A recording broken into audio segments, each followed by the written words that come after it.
ആഭ്യന്തരമന്ത്രി ശ്രീ രമേശ് ചെന്നിത്തലയാണ് ഇന്ന് മുഖാമുഖത്തിലെ അതിഥി. നമസ്കാരം. കഴിഞ്ഞ തെരഞ്ഞെടുപ്പുകളേക്കാൾ കൂടുതൽ കെട്ടുറപ്പോടെയും ഐക്യത്തോടെയുമാണ് CPIM ഈ തെരഞ്ഞെടുപ്പിനെ നേരിടുന്നത്. അതേതെങ്കിലും തരത്തിൽ കോൺഗ്രസിനോ മുന്നണിക്കോ വെല്ലുവിളി ഉയർത്തുന്നുണ്ട്? കഴിഞ്ഞ തവണത്തേക്കാൾ കൂടുതൽ കെട്ടുറപ്പോടെയാണ് ഞങ്ങൾ മുന്നോട്ട് പോകുന്നത്. കാരണം ഇത്തവണ UDFലോ കോൺഗ്രസ്സിലോ ഒരു വിധത്തിലുള്ള അഭിപ്രായ വ്യത്യാസങ്ങളില്ലാതെ എല്ലാവരും ഒറ്റക്കെട്ടായി സ്ഥാനാർത്ഥി നിർണയം വേഗം പൂർത്തിയാക്കി കൂടുതൽ കരുത്തോടെ മുന്നോട്ട് പോവുകയാണ്. പക്ഷേ CMP JSS പോലെയുള്ള പാർട്ടികൾ പിളർന്ന് മറുഭാഗത്തേക്കും പോയിട്ടുണ്ട്. CMPയിലെ പിളർപ്പും JSSലെ പിളർപ്പും ഒക്കെ നേരത്തെ തന്നെ ഉണ്ടായിട്ടുള്ള കാര്യങ്ങളാണ്. ഞങ്ങൾ ഈ രണ്ട് കക്ഷികളുടെയും പിളർപ്പ് അവസാനിപ്പിക്കാൻ വേണ്ടി മുഖ്യമന്ത്രിയും അന്ന് ഞാൻ KPC പ്രസിഡൻ്റായിരുന്നു ഞാനും ഒരുമിച്ച് ശ്രമിച്ചിട്ടുള്ളതാണ്. പക്ഷേ അതിൽ പിളർന്നു എന്നുള്ളതൊരു സത്യമാണ്. അതുകൊണ്ട് വലിയ തോതിലുള്ള പ്രശ്നങ്ങളൊന്നും UDFൽ ഉണ്ടാകില്ല എന്ന് ചോദ്യം ചോദിക്കുന്ന വീണയ്ക്ക് തന്നെ അറിയാവുന്നതാണ്. ലാവ്ലിൻ കേസിൽ കീഴ്ക്കോടതി കുറ്റവിമുക്തനാക്കിയ അവസ്ഥയിലാണ് പിണറായി വിജയൻ ഉള്ളത്. VS അച്യുതാനന്ദൻ പാർട്ടിയുടെ നിലപാടിനൊപ്പം വളരെ ശക്തമായി നിലകൊള്ളുന്നു. ഈ സാഹചര്യമാണ് ഞങ്ങൾക്ക് ഏറ്റവും അനുകൂലം. ഇത്രയും നാൾ പറഞ്ഞതെല്ലാം VS അച്യുതാനന്ദൻ വിഴുങ്ങുന്നു. VS അച്യുതാനന്ദന് വ്യത്യസ്തമായ നിലപാടും കാഴ്ചപ്പാടും ഉണ്ട് എന്നാണ് ജനങ്ങളെ ധരിപ്പിച്ചിരുന്നത്. പിണറായി വിജയനും ഔദ്യോഗിക നേതൃത്വത്തിനും ഇല്ലാത്ത എന്തോ ഉണ്ട് അച്യുതാനന്ദൻ എന്നാണ് ജനങ്ങൾ കരുതിയത്. അതെല്ലാം വെറും സോപ്പ് കുമളയാണെന്ന് ഈ തെരഞ്ഞെടുപ്പിലൂടെ അദ്ദേഹം തെളിയിച്ചിരിക്കുന്നു. ഇപ്പോൾ അദ്ദേഹം എടുത്തിരിക്കുന്ന നിലപാടുകൾ ഒരു സ്വീകാര്യതയും കേരള സമൂഹത്തിൽ കിട്ടാൻ പോകുന്നില്ല. കാരണം തൊട്ടടുത്ത ദിവസം എടുത്ത നിലപാടുകൾക്ക് കടകവിരുദ്ധമാണ്. ലാവ്ലിൻ കേസിൽ ഏറ്റവും വലിയ പോരാട്ടം നടത്തിയ ആൾ അച്യുതാനന്ദനാണ്. കോടതി വിധി വന്നപ്പോൾ അദ്ദേഹം എല്ലാം അവസാനിച്ചു, പിണറായി വിജയൻ സർട്ടിഫിക്കറ്റ് നൽകി കഴിഞ്ഞു. പക്ഷേ അത് അദ്ദേഹം നേരത്തെയും പറഞ്ഞിരുന്നു, കോടതി എന്ത് പറയുന്നു അത് ഞാൻ അംഗീകരിക്കുമെന്ന് പറഞ്ഞു. അല്ല, കോടതി തീർന്നിട്ടില്ലല്ലോ, എപ്പോഴും കോടതി കിടക്കാണല്ലോ കേസ്. കോടതി പൂർണ്ണമായി തള്ളിക്കളഞ്ഞിട്ടില്ലല്ലോ. അപ്പോൾ അദ്ദേഹം ഇപ്പോൾ ചെയ്തിരിക്കുന്നത് സർട്ടിഫിക്കറ്റ് കൊടുത്ത് പിണറായി വിജയനെ വെള്ളപൂശുന്നു. TP ചന്ദ്രശേഖരൻ വധത്തിൽ ഏറ്റവും കൂടുതൽ കാര്യങ്ങൾ ചെയ്തൊരു വ്യക്തി ശ്രീ അതിന് അദ്ദേഹത്തിന് ബാധ്യതയുണ്ട്. കാരണം TP ചന്ദ്രശേഖരൻ അദ്ദേഹത്തിന് ഏറ്റവും വലിയ അനുയായിയായിരുന്നു. ചന്ദ്രശേഖരനെ പോലെയുള്ള ആയിരക്കണക്കിന് പാർട്ടി പ്രവർത്തകർ ഈ നിലപാട് സ്വീകരിച്ചത് അച്യുതാനന്ദൻ്റെ നിലപാടുമായി യോജിച്ചുകൊണ്ടാണ്. പക്ഷെ അച്യുതാനന്ദൻ അവരെ എല്ലാം വഴിയിൽ വെച്ച് ഉപേക്ഷിച്ചു എന്നുള്ളത് സത്യം. പക്ഷേ TP ചന്ദ്രശേഖരൻ വധത്തിൽ ആദ്യാവസാനം ചന്ദ്രശേഖരൻ്റെ കുടുംബത്തോടും ആ കൊലപാതകത്തോടും അദ്ദേഹം എടുത്ത നിലപാടുകൾ മാർക്സിസ്റ്റ് പാർട്ടിയുടെ ഔദ്യോഗിക നിലപാടിന് കടകവിരുദ്ധമായിരുന്നു. പക്ഷേ ഇപ്പോൾ അദ്ദേഹം എല്ലാം മാറി പറയുക. പക്ഷേ VS അച്യുതാനന്ദൻ പറഞ്ഞതുകൊണ്ട് അദ്ദേഹത്തിൻ്റെ സമ്മർദ്ദഫലമായിട്ടാണല്ലോ പാർട്ടി അങ്ങനെ ഒരു നടപടി സ്വീകരിച്ചത്. രാമചന്ദ്രനെ പുറത്താക്കി നടപടി സ്വീകരിച്ചു എന്നാണ് പറയുന്നത്. Kunnummakkara local committee secretary KC Ramachandran വിചാരിച്ചാൽ ഇതുവരെ കൊലപാതകം നടത്താൻ കഴിയുമോ? അങ്ങനെയാണെങ്കിൽ പോലീസിന് തെറ്റിയിട്ടുണ്ട്. അതല്ല, അയാൾ മാത്രമാണോ ഉത്തരവാദി എന്നുള്ളതാണ് എൻ്റെ ചോദ്യം. ഒരു ഗൂഢാലോചന നടത്തുക എന്ന് പറഞ്ഞാൽ ഒന്നിൽ കൂടുതൽ ആളുകൾ വേണം, അല്ലെങ്കിൽ ഒരാൾ മാത്രം ആരോടാ ഗൂഢാലോചന നടത്തുന്നത്? വ്യക്തിപരമായ തൻ്റെ പ്രശ്നങ്ങൾ കൊണ്ട് TP ചന്ദ്രശേഖരനെ കൊലപ്പെടുത്താൻ KC രാമചന്ദ്രൻ ഗൂഢാലോചന നടത്തിയതാണ് പാർട്ടിയുടെ കണ്ടെത്തലാണ്. പോലീസും അങ്ങനെയാണ് കണ്ടെത്തിയത്. അല്ലല്ല, പോലീസ് അങ്ങനെയല്ല കണ്ടെത്തി. പോലീസ് അതിനകത്ത് കുഞ്ഞനന്ദൻ, KC രാമചന്ദ്രൻ, ട്രൗസർ മനോജ് ഉൾപ്പെടെയുള്ള നിരവധി ആളുകളെ 120B അനുസരിച്ച് ശിക്ഷിച്ചു. ഗൂഢാലോചനയിൽ കേസ് വിധിച്ചു, തീർപ്പ് വിധിച്ചു. ഇവിടെ പാർട്ടി ആരെ ഈ അന്വേഷിച്ച പാർട്ടിയുടെ ആരുടെ നിന്ന് മൊഴിയെടുത്തു? ആരെല്ലാമാണ് ഈ അന്വേഷണത്തിന് വേണ്ടി പുറപ്പെട്ടത്? അവർ എന്തെല്ലാം സ്ഥലങ്ങൾ സന്ദർശിച്ചു? ഇതൊന്നും ആർക്കും അറിയില്ല. ഇതെല്ലാം ഒരു തട്ടിപ്പാണ്. അവസാനം സ്കേപ്പ് കോട്ടിനെ കണ്ടെത്താൻ KC രാമചന്ദ്രൻ്റെ തലയിലേക്ക് ഇതെല്ലാം വെച്ച് തെരഞ്ഞെടുപ്പ് വരുന്നത് കൊണ്ട് പെട്ടെന്ന് തന്നെ രാമചന്ദ്രൻ്റെ തലയിൽ ഇത് കെട്ടിവെച്ച് രക്ഷപ്പെടാനാണ് CPM. ഞാൻ പറഞ്ഞത് ഇവർക്ക് 3 പേർക്ക് അപ്പുറത്തേക്ക് പോകാൻ പോലീസിന് കഴിഞ്ഞിട്ടില്ല എന്നുള്ളത് കൊണ്ടാണല്ലോ CBIക്ക് വിട്ടത്. പക്ഷേ CPM കണ്ടെത്തിയത് ആരെയാ? Only KC Ramachandran. കുഞ്ഞനന്ദനെ പറ്റി അവർ പറഞ്ഞിട്ടില്ല കുറ്റക്കാരനാണെന്ന്. ട്രൗസർ മനോജിനെ പറ്റി കുറ്റക്കാരാണെന്ന് പറഞ്ഞിട്ടില്ല. അവിടെയാണ് പോലീസും CPMൻ്റെ അന്വേഷണ സംഘം എന്നുള്ള വൈരുദ്ധ്യം. പക്ഷേ അപ്പോൾ മുല്ലപ്പള്ളി രാമചന്ദ്രൻ ഉൾപ്പെടെ നേരത്തെ പറഞ്ഞിരുന്നത് ശരിയാണ് എന്നുള്ളതാണോ? താപ്പാനകളി കേസിൽ കുടുങ്ങാനുണ്ട് എന്നുള്ളത് ഉണ്ടെന്നാണ് രമ പറയുന്നത്, ഉണ്ടെന്നാണ് മുല്ലപ്പള്ളി പറയുന്നത്, ഉണ്ടെന്നാണ് പൊതുസമൂഹം പറയുന്നത്. അതുകൊണ്ടാണ് ഈ കേസ് CBIക്ക് വിടാൻ ഗവൺമെൻറ്. പക്ഷേ ഈ പോലീസ് ഉദ്യോഗസ്ഥരെ അച്യുതാനന്ദൻ്റെ ഒരു കത്തുണ്ടായിരുന്നു, മുഖ്യമന്ത്രിക്ക് കൊടുത്തൊരു കത്ത് മുഖ്യമന്ത്രി എന്നെ ഏൽപ്പിച്ചു. അതിൽ പറയുന്നത് അന്താരാഷ്ട്ര കുറ്റവാളിയായ കൊഫെ പോസെ തടവുകാരനായ ഫയസും കുറ്റവാളികളും തമ്മിലുള്ള ബന്ധം അന്വേഷിക്കണം. അതിൻ്റെ കൂടി വെളിച്ചത്തിലാണ് നമ്മൾ കേസ് CBI കൊടുക്കാൻ തീരുമാനിച്ചത്. അപ്പോൾ അച്യുതാനന്ദൻ ഇത്രയും നാളെടുത്ത എല്ലാ നിലപാടുകളും അദ്ദേഹം മാറി. VS അത് പറയുന്നുണ്ട്, സോളാർ അല്ല CBI അന്വേഷണം നടക്കട്ടെ എന്ന്. പക്ഷെ ഞാൻ ചോദിക്കുന്നത് അങ്ങനെയാണെങ്കിൽ അങ്ങനെയല്ല പറഞ്ഞത്, നടക്കുന്നെങ്കിൽ നടക്കട്ടെ, നടക്കുന്നില്ലെങ്കിലും വേണ്ട. ഞാൻ ചോദിക്കുന്നത് അങ്ങനെയാണെങ്കിൽ സോളാർ ഉൾപ്പെടെയുള്ള വിഷയങ്ങളിൽ CBI അന്വേഷണം വേണമെന്ന് VS പറയുന്നുണ്ട്, അത് കേൾക്കുന്നില്ലല്ലോ. അതിപ്പോൾ ഇതിൽ നിന്ന് ശ്രദ്ധ തിരിക്കാൻ വേണ്ടി ചെയ്യുന്നൊരു പണിയാണ് പുള്ളി. അതെല്ലാവർക്കും മനസ്സിലായിപ്പം ജനങ്ങൾക്ക്. VSൻ്റെ ഈ നിലപാട് മാറ്റം അദ്ദേഹത്തിൻ്റെ ഗ്രാഫ് കുത്തനെ ഇടിച്ചു എന്നുള്ളത് യാഥാർത്ഥ്യമാണ്. എന്തുകൊണ്ടാണ്? മാർക്സിസ്റ്റ് ലെനിനിസ്റ്റ് തത്വങ്ങളനുസരിച്ച് പാർട്ടി വിരുദ്ധ പ്രവർത്തനം നടത്തിയതിൻ്റെ പേരിൽ പ്രതിപക്ഷ നേതാവ് സ്ഥാനത്തു നിന്ന് മാറ്റണമെന്നാവശ്യപ്പെട്ട് സംസ്ഥാന സെക്രട്ടേറിയറ്റും സ്റ്റേറ്റ് കമ്മിറ്റിയും ഏകകണ്ഠമായി പ്രമേയം പാസ്സാക്കി ഡൽഹിക്ക് അയച്ച് പോളിറ്റ് ബ്യൂറോ ഒരു കൺട്രോൾ കമ്മീഷനെ വെച്ചിരിക്കുകയാണ് അച്യുതാനന്ദൻ്റെ കാര്യത്തെപ്പറ്റി പഠിക്കാൻ വേണ്ടി. എനിക്ക് പിണറായിയോട് ചോദിക്കാനുള്ളത്, അച്യുതാനന്ദന് പിണറായി വിജയന് സർട്ടിഫിക്കറ്റ് കൊടുത്തതോടുകൂടി ഇതെല്ലാം പിൻവലിച്ചോ? അച്ചടക്ക നടപടി പിൻവലിച്ചോ? കൺട്രോൾ കമ്മീഷൻ്റെ നടപടികൾ ഇനി ഉണ്ടായില്ലേ? അച്യുതാനന്ദൻ എടുത്ത എല്ലാ സംഘടനാ വിരുദ്ധ പ്രവർത്തനങ്ങളും അവസാനിച്ചോ? ഇതെല്ലാം പാർട്ടി ഔദ്യോഗിക നേതൃത്വം മറുപടി പറയണം. ഇതിൽ കൂടുതൽ ആളുകൾ ഉണ്ട് എന്നുള്ളതാണ് രമ പറയുന്നത്. അങ്ങനെ ആഭ്യന്തരമന്ത്രി ശ്രീ രമേശ് ചെന്നിത്തലയും സംശയിക്കുന്നു എങ്കിൽ ഈ പോലീസ് ഉദ്യോഗസ്ഥരെ, അന്വേഷണ ഉദ്യോഗസ്ഥരെ അനുമോദിച്ചായിരുന്നല്ലോ CBI അന്വേഷണത്തിൽ തൊട്ട്. തീർച്ചയായിട്ടും അവർ അനുമോദനത്തിന് അർഹരാണ്. കാരണം വളരെ വിഷമകരമായ സാഹചര്യത്തിൽ ഒരു കൊലപാതകം ഉണ്ടായാൽ പലപ്പോഴും പാർട്ടി നേതാക്കന്മാർ കൊടുക്കുന്ന ലിസ്റ്റ് അനുസരിച്ച് പ്രതികളെ അറസ്റ്റ് ചെയ്യുന്ന സമീപനമായിരുന്നു പണ്ടൊക്കെ ഉണ്ടായിരുന്നെങ്കിൽ അതിന് വ്യത്യസ്തമായി കേസ് അന്വേഷണം ഫലപ്രദമായി മുന്നോട്ട് കൊണ്ടുപോയി കേസിലെ യഥാർത്ഥ കുറ്റവാളികളെ കണ്ടെത്തി അവർക്ക് ശിക്ഷ വാങ്ങിച്ചു കൊടുക്കാൻ ഏറ്റവും നല്ല അന്വേഷണ സംഘമാണ്. പക്ഷേ ചില അന്വേഷണം അവരുടെ കയ്യിൽ നിൽക്കുന്നതല്ല. ഇപ്പോൾ കേരള പോലീസിൻ്റെ കൈകളിൽ നിൽക്കുന്ന ഒന്നല്ല. ഫയാസുമായിട്ടുള്ള ബന്ധം കേരള പോലീസിൻ്റെ കയ്യിൽ നിൽക്കുന്നതല്ല. അതുപോലെ വളരെ ഗുരുതരമായ അല്ലെങ്കിൽ വേറെ മാനങ്ങളുള്ള കാര്യങ്ങൾ കേരള പോലീസ് അന്വേഷിക്കാൻ പ്രയാസമായതുകൊണ്ട് വേറെ ഏതെങ്കിലും ഏജൻസിയെ കൊണ്ട് അന്വേഷിപ്പിക്കണമെന്ന് ADGP നോർത്ത് ശങ്കർ റെഡ്ഡിയുടെ നേതൃത്വത്തിലുണ്ടായിരുന്ന ടീം ഗവൺമെൻറ് റിപ്പോർട്ട് തന്നപ്പോഴാണ് നമ്മൾ CBIക്ക് വിടാൻ തീരുമാനിച്ചത്. നേരത്തെ ആഭ്യന്തരമന്ത്രിയായിരുന്ന ശ്രീ തിരുവഞ്ചൂർ രാധാകൃഷ്ണൻ ഈ കേസിൽ ഒരു അമിത താല്പര്യമെടുക്കുന്നതായി തോന്നിയിട്ടില്ലേ? അല്ല, ആഭ്യന്തരമന്ത്രി എന്നുള്ള നിലയിൽ അദ്ദേഹം ചെയ്യേണ്ട ജോലിയാണല്ലോ അദ്ദേഹം ചെയ്തത്. അദ്ദേഹം ഈ കേസിൻ്റെ ശിക്ഷ പ്രഖ്യാപിക്കപ്പെട്ട ദിവസം അദ്ദേഹം വാർത്താസമ്മേളനം വിളിച്ചു ചേർക്കുന്നതാണ്. അദ്ദേഹം ആഭ്യന്തരമന്ത്രി അല്ല, വാർത്താസമ്മേളനം വിളിച്ചു ചേർക്കുന്നു. അതിനുശേഷം അദ്ദേഹം ഒരു പുസ്തകം ഇറക്കി. ഈ രീതിയിൽ എന്താണ് അദ്ദേഹത്തിന് ഇതിനുള്ള ഒരു അമിത താല്പര്യം എന്ന സ്വാഭാവികമായ സംശയം? അല്ല, അദ്ദേഹത്തിന് ജനങ്ങളോട് പറയാനുള്ള കാര്യങ്ങൾ പറയുക എന്നുള്ളതായിരിക്കും അദ്ദേഹം ഉദ്ദേശിക്കുന്നത്. ഇതിൻ്റെ നല്ല ഗുണങ്ങൾ ഓൺ ചെയ്യാൻ അല്ലെങ്കിൽ സ്വന്തമാക്കാൻ അദ്ദേഹം ശ്രമിക്കുന്നുണ്ടോ? അല്ല, അദ്ദേഹത്തിൻ്റെ കാലഘട്ടത്തിൽ നല്ല നിലയിൽ നടന്ന ഒരു അന്വേഷണമാണ്. അതിനെപ്പറ്റി അദ്ദേഹം പറയുന്നത് എന്താ തെറ്റ്? പക്ഷേ അത് സ്വാഭാവികമല്ലാത്തതായിരുന്നു. ഞാൻ ചോദിച്ചത്, ആഭ്യന്തര വകുപ്പ് ഒഴിയുന്ന ഒരു ഘട്ടം വന്നപ്പോൾ അദ്ദേഹം ഒരു വാർത്താ സമ്മേളനം വിളിച്ചു ചേർക്കുന്നു. ആഭ്യന്തര വകുപ്പിൽ ചെയ്തിട്ടുള്ള നല്ല കാര്യങ്ങൾ പറയുന്നു. മുഖ്യമന്ത്രിയുടെ അനുമതിയോടെ ആയിരിക്കുമല്ലോ. TP വധത്തിൻ്റെ ശിക്ഷ പ്രഖ്യാപിച്ചപ്പോഴും അതേ രീതിയിൽ ഉണ്ടാകുന്നു. അതിനൊന്നും തെറ്റില്ല. അതിന് അദ്ദേഹത്തിൻ്റെ കാലത്ത് ഒരു അന്വേഷണം നടന്നു.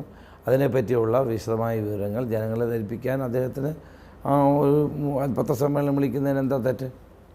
അതിൽ തെറ്റില്ല. ഈ സർക്കാരിൻ്റെ വിലയിരുത്തലാകും ഈ തെരഞ്ഞെടുപ്പിൻ്റെ വിധിയെഴുത്ത് എന്നുള്ളതാണ് ഉമ്മൻചാണ്ടി പറഞ്ഞത്. അത് മാത്രമായിരിക്കുമോ? ഈ സർക്കാരിൻ്റെ വിലയിരുത്തൽ മാത്രമല്ല, കേന്ദ്ര ഗവൺമെൻറ്റിൻ്റെ 10 വർഷക്കാലത്തെ ഭരണ നേട്ടങ്ങളുടെയും കൂടി വിലയിരുത്തലാണ്. കേന്ദ്രത്തിൻ്റെ ധാരാളം ആനുകൂല്യങ്ങൾ നമുക്ക് ലഭിക്കുകയുണ്ടായി.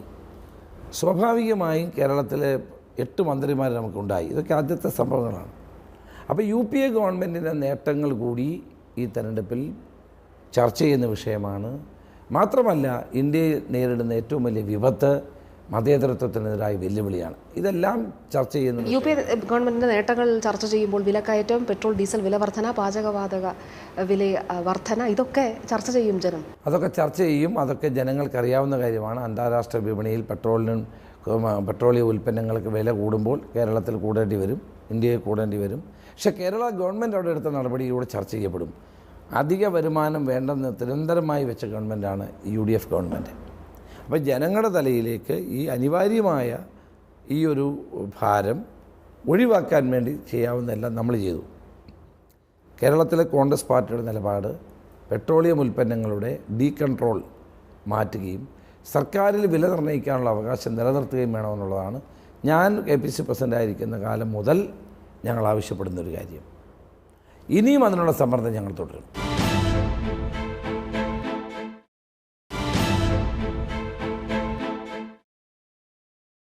സോളാർ ഉൾപ്പെടെയുള്ള വിഷയങ്ങളിൽ പ്രതിച്ഛായ മങ്ങി നിന്നിരുന്ന ഈ സർക്കാർ പ്രതിച്ഛായ അല്പമെങ്കിലും മെച്ചപ്പെടുത്തിയത്, മുഖം മിനുക്കിയത് ആഭ്യന്തരമന്ത്രിയായി ശ്രീ രമേശ് ചെന്നിത്തല അധികാരം ഏറ്റെടുത്തോടെയാണ്. അതല്ലേ അതിൻ്റെ യാഥാർത്ഥ്യം? അല്ല, ഞാൻ വന്നതിന് ശേഷം തീർച്ചയായിട്ടും എന്നെക്കൊണ്ട് കഴിയാവുന്ന കാര്യങ്ങളൊക്കെ ഞാൻ ചെയ്തിട്ടുണ്ട്. അങ്ങനെയാണ് എങ്കിൽ ഈ സർക്കാരിൻ്റെ നേട്ടമെന്ന് പറയുമ്പോൾ അതിൻ്റെ പ്രധാന വ്യക്തി ആഭ്യന്തരമന്ത്രിയാണ് എന്നുള്ളത് വരും. സർക്കാരിൻ്റെ നേട്ടങ്ങൾ ഞങ്ങൾക്ക് എല്ലാവർക്കും ഉള്ള നേട്ടങ്ങളാണ്. ഞാൻ ചോദിച്ചത് മുഖം മിനുക്കൽ നടത്തിയത് ആഭ്യന്തരമന്ത്രി പദം ശ്രീ രമേശ് ചെന്നിത്തല ഏൽപ്പിച്ചതോടുകൂടിയാണ്. എനിക്കൊരു ഭാഗ്യമുള്ള ഒരാളാണ്. കാരണം പണ്ട് ശ്രീ കെ കരുണാകരൻ മുഖം മിനുക്കൽ നടപടി എടുത്തപ്പോഴും എന്നെ കൊണ്ടുവന്നു, ഇപ്പോൾ വന്നപ്പോഴും അത് കൊണ്ടുവന്നു.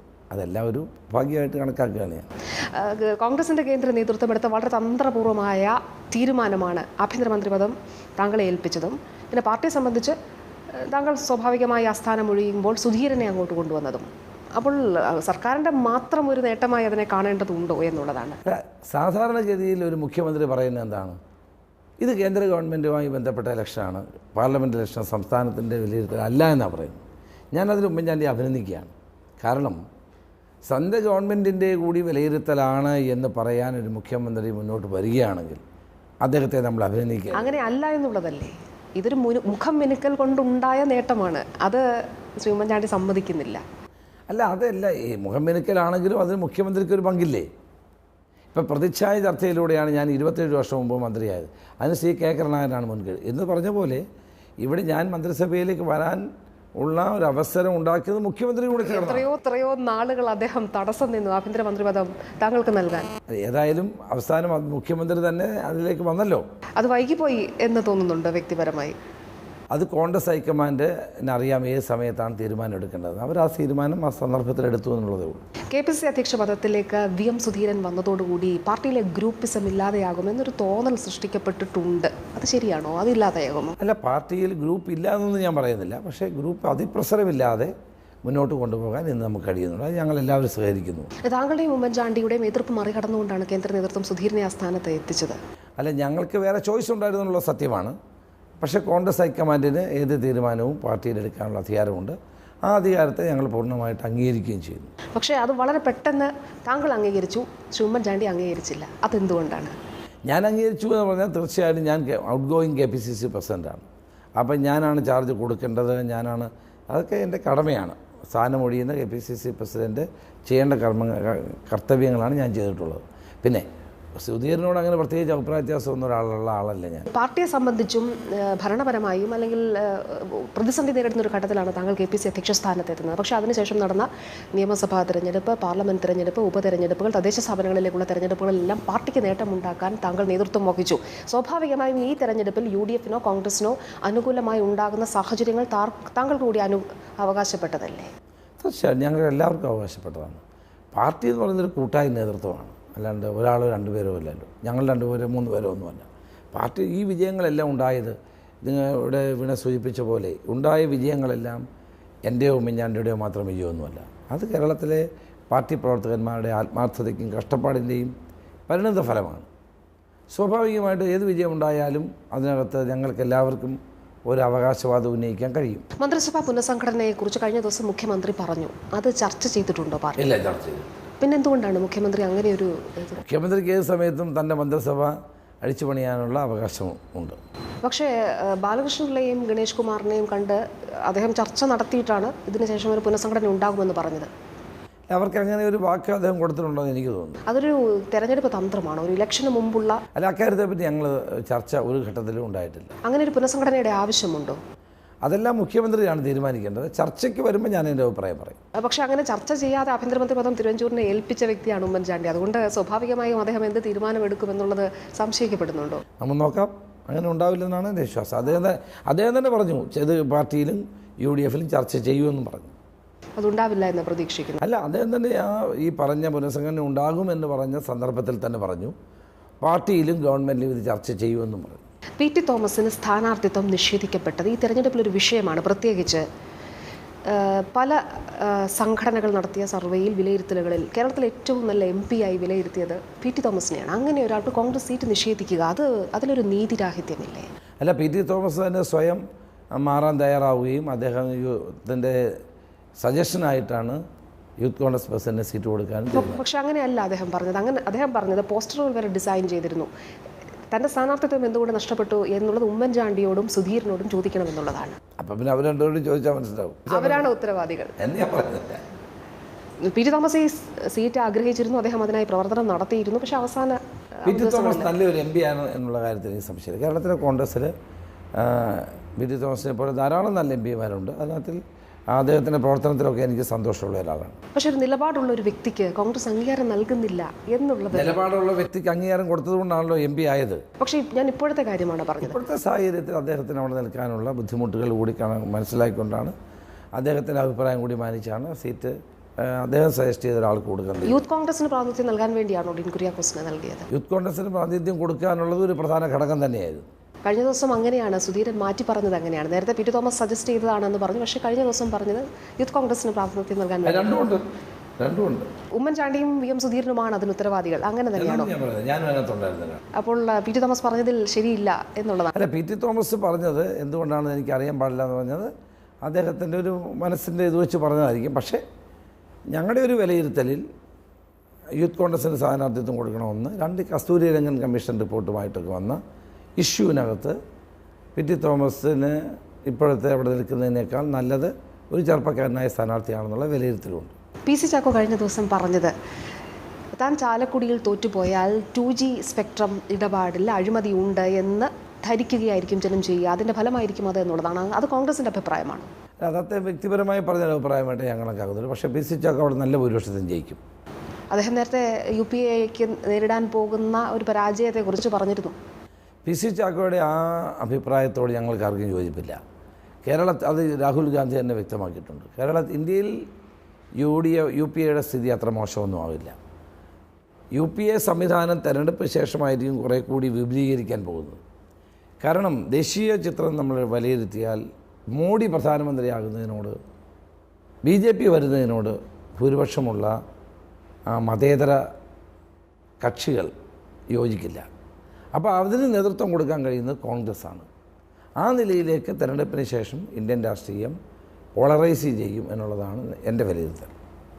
ദേശീയ തലത്തിൽ കോൺഗ്രസിന് പറയുന്ന പ്രതിസന്ധി, സർവേകൾ പറയുന്ന പ്രതിസന്ധി ഉണ്ടാവില്ല എന്നുള്ളത്. കോൺഗ്രസ്സിന് സീറ്റ് കൂടുതൽ കിട്ടാൻ വേണ്ടിയുള്ള പരിശ്രമമാണ് ഞങ്ങൾ നടത്തുന്നത്. അതും മതേതര കക്ഷികളുടെ കൂട്ടായ്മയും കൂടി വരുമ്പോൾ UDF-ന് UPA-ക്ക് ഒരു ചാൻസ് ഇപ്പോഴും ഉണ്ട് എന്നുള്ളതാണ് ദേശീയ ചിത്രം നമുക്ക് പ്രതീക്ഷ നൽകുന്നത്.